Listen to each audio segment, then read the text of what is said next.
Hi folks, we are clear for takeoff. Sit back, relax, and enjoy your flight as we proceed to explain our senior design project.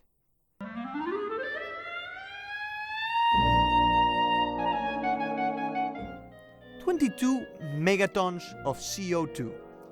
That was the amount of emissions produced by the airline industry in the US during the third quarter of 2019. 22 megatons. That's equivalent to the environmental impact of 14 billion single-use plastic bags. If we continue emitting at the current rate, aviation will take up anywhere between 10 to 25% of the carbon budget to reach net zero by 2050, as outlined by the Paris Climate Agreement. In order to decarbonize and reach net zero emissions in aviation, we must invest in new technologies.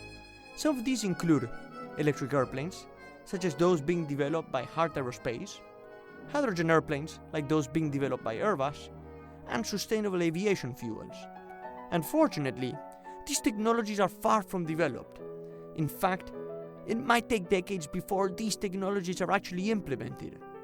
However, there is one thing we can start doing today, which can have an immediate environmental impact, and that is redesigning airline route networks to reduce emissions. At the same time, we seek to guarantee a high level of passenger accessibility, because accessibility in the US is extremely nuanced. It is unevenly distributed despite the massive scale of the airline industry. The objective of our work is to reconstruct airline route networks in a way that they minimize emissions and maximize accessibility. We want to create a tool that can help policymakers, transportation planners, and airlines create a more sustainable civil aviation system. Calculating emissions for the US airline network is not an easy endeavor. Just in 2019 quarter 3, 1.65 million flights took to the skies. For each flight, the specific aircraft type and engine type impact the amount of fuel used and the emissions produced. There also exist two broad stages of flight: landing and takeoff, and cruise climb and descent. The emissions vary significantly by stage of flight, and their environmental impact varies depending on the flight altitude. Flights also emit a wide variety of greenhouse gases, including nitrogen oxides, carbon monoxide, and hydrocarbons. Although these gases have a significant impact on the environment, most literature focuses only on carbon dioxide. Given these nuances, we develop a data-driven emissions estimation methodology that takes into account the aircraft and engine type, the two stages of flight, and 4 different types of greenhouse gases. This methodology produces much more granular estimates compared to those obtained by the United Nations Environmental Programme.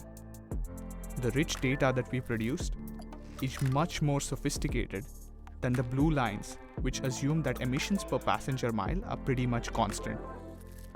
We can also understand the geographical distribution of emissions using this methodology. But the goal of our project remains to minimize emissions while maximizing accessibility. When route networks are designed to maximize profit by the airlines themselves, there are massive inequities in the level of service offered to each American.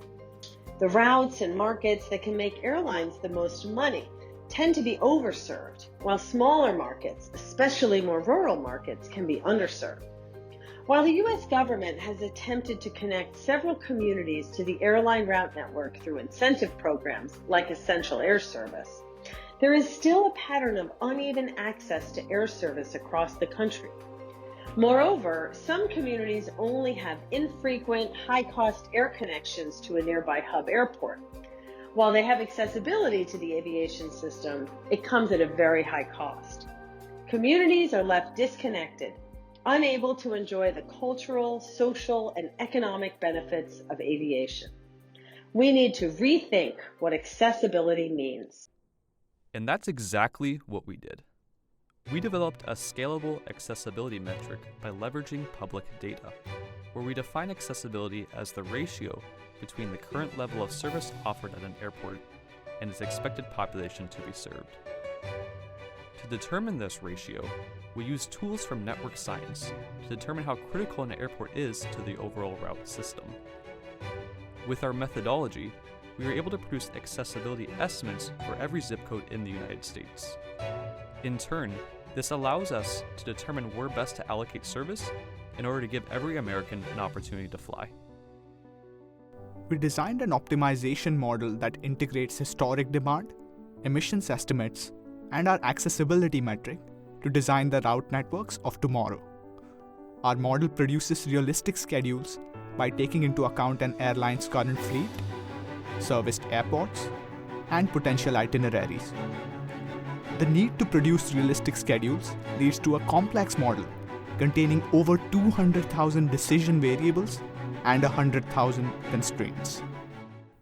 And the results are astounding.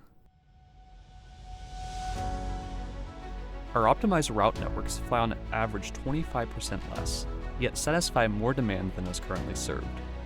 When we do fly, we reduce emissions per passenger mile by 5%. Additionally, under our route networks, service is distributed more equitably, as there's a 17% reduction in the standard deviation of accessibility scores.